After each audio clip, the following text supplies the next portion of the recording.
The only people who don't want to disclose the truth are people with something to hide.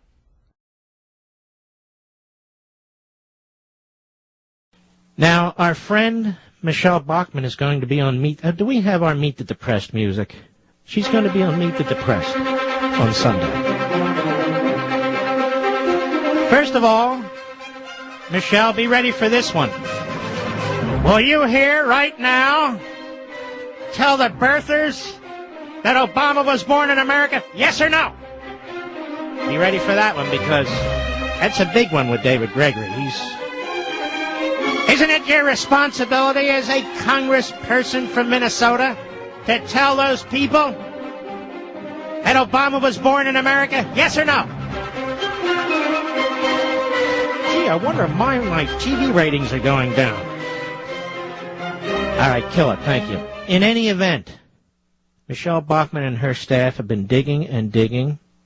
And guess what they have found? They have found that the government is spending about $105 billion to implement Obamacare.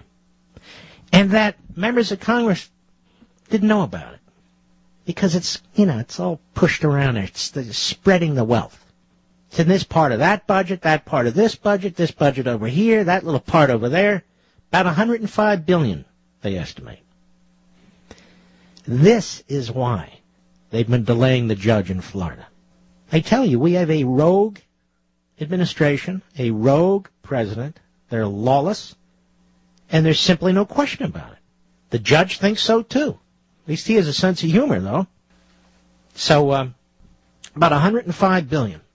And I'm sure David Gregory is going to be very interested in trying to figure out how a government can get away with this sort of thing. Concealing it from the American people, concealing it from members of Congress. I'm sure he's going to want to know the facts from Michelle Bachmann and not try and beat her up with all kinds of left-wing little talking. David, ask her this one. Anyway, I got one. Get her on that one.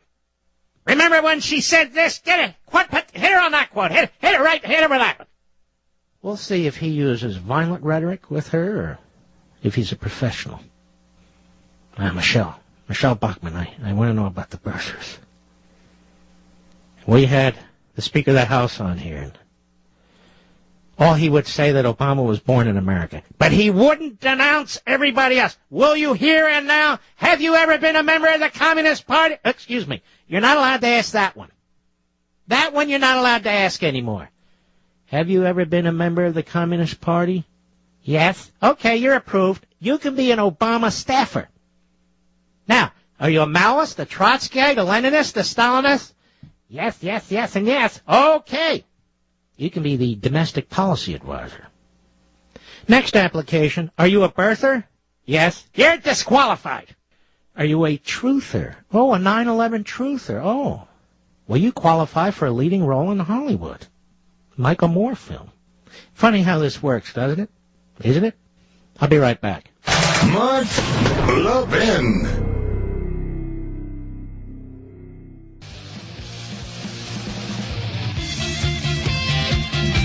Well, now, I'm really torn here, ladies and gentlemen. I'm torn whether to tear into Chris Matthews or ignore him, because I think sometimes he says things because he knows I'm going to mention him and quadruple his ratings from about 12 to 48. I had to do a quick math there. Got to do this. Here's Chris Matthews on MSLSD yesterday. Hat tip, Newsbusters, go. And the fact is that President Obama was playing that other All-American sport, basketball. Stop. Wind that back. I'm now wondering, Mr. Producer and Mr. Call Screener, if he's not Sylvia, the caller from New Jersey.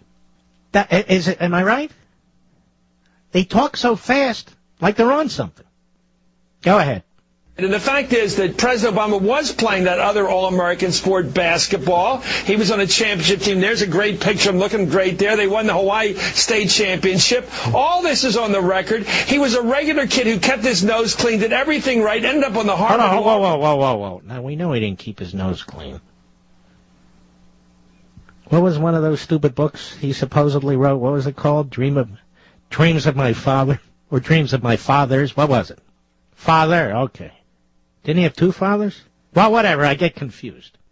He lived here, he lived there, this the father, no, that one's the father. I can't keep track, and it doesn't really matter. But Chris Matthews. Chris, I'll have another drink, Matthews. We know he didn't keep his nose clean. He intimates at a minimum that he used cocaine. Don't you have to snort that up your nose? Honestly, I don't know how. I've never smoked a cigarette. Well, I've had a cigar, yes, but I've never smoked a cigarette. So we know he didn't keep his nose clean. Go ahead, Mr. Producer. Review has a wonderful marriage, a wonderful wife. She got herself through Princeton, I believe. Her brother coaches out at Oregon State. Everything about them is 100% true blue American. They've done everything right in their life, done nothing wrong in their life. They haven't gone out and gobbled for money. They've done the right thing in terms of public values. Eric, I just want to get back to you. Stop. They did everything right. Hanging out with that preacher, so-called preacher, right? The anti-Semite, hate America. That was the right move for 20 years. And for 20 years, he didn't hear a word that nutjob said. Very believable. And that man married him and his wife. Well, I don't mean married them, you know what I mean. Did the ceremony. Baptized his children.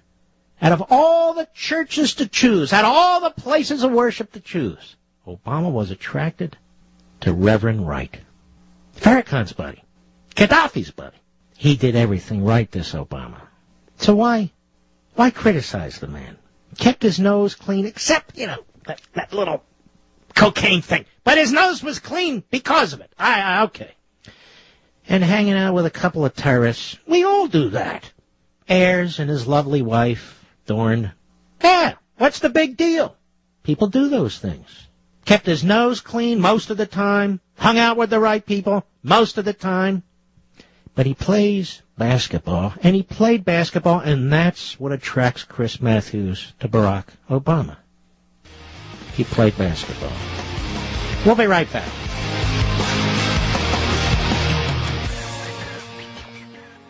The only people who don't want to disclose the truth are people with something to hide.